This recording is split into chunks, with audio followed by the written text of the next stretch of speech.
যে একটা ভুলের কারণে এই পালসার বাইকটি ইঞ্জিন সিজ করছে।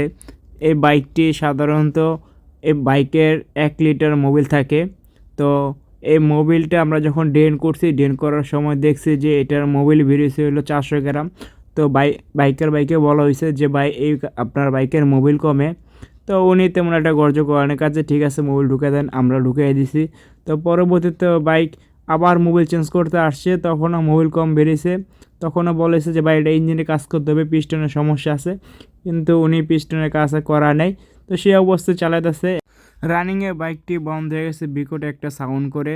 তারপরে কোনোভাবে স্টার্টার করতে পারতেছে না। অবশেষে আমাদের ওয়ার্কশপে নিয়ে আসছে। তো আমরা পরে হেডটা খোলায় দেখি যে হেডের ভ্যালভ ভেঙে গেছে। পুরো সিলিন্ডার উঠেছি, সিলিন্ডার উঠে দেখি পিস্টন ভ্যালভ ভেঙে পিস্টন মাঝখান দিয়ে পিস্টনও ভেঙে গেছে।